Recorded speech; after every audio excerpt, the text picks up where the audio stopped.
Good evening. It's Tuesday, the 28th of July, and here's the day, done by dark. Tonight, the tariffs came back for the third time this year under the third law.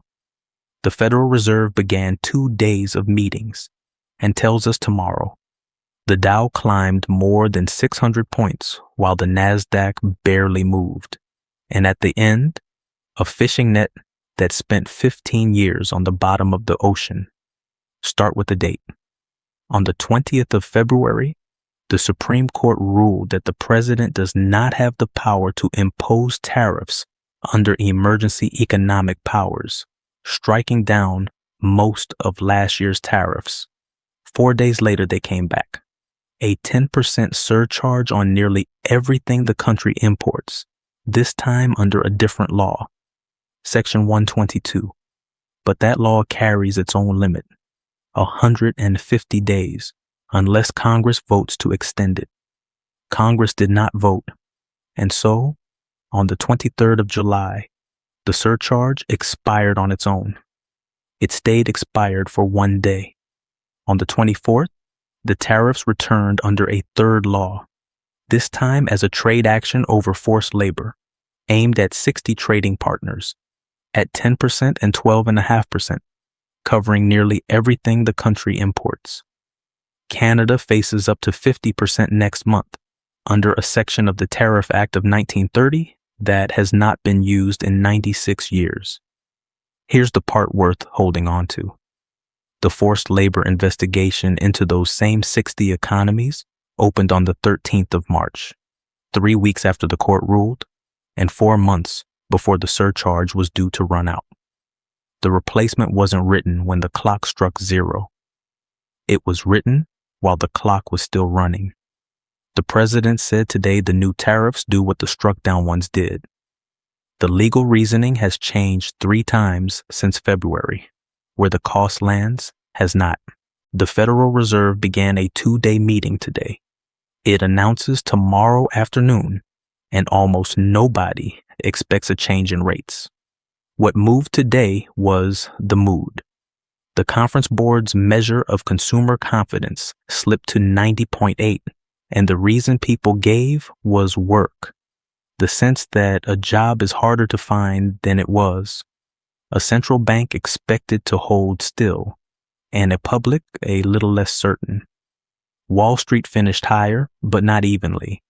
The Dow rose 629 points, 1.2%. The S&P added just under 0.5%. The NASDAQ finished essentially flat. Coca-Cola raised its outlook for the year and gained almost 6%.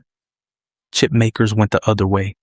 On unease about how the artificial intelligence build-out is being paid for, reports that NVIDIA weighed a $250 billion backstop for OpenAI, money moving in something close to a circle, and oil fell a second day.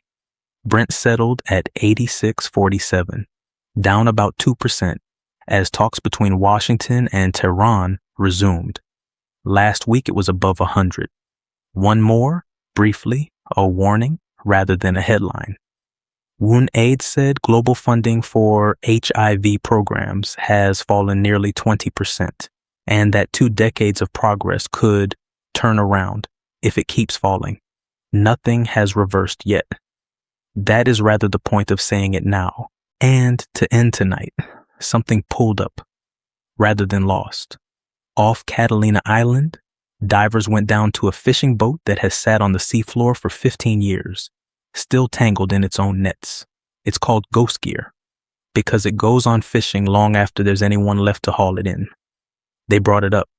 The nylon goes to a group called Healthy Seas, which has recovered more than 1,300 tons of net and debris since 2013. It gets spun back into yarn, and then working with Hyundai into the floor mats of cars. A net that spent 15 years catching things nobody wanted caught, ending up under somebody's feet on the way to work. Before you go, here's what to watch tomorrow. The Fed decides in the afternoon, and what it says about the job market will matter more than what it does about the rate. Microsoft and Meta report, which is the real answer to today's questions about AI spending, and watch for the first court challenge to that 96-year-old tariff law.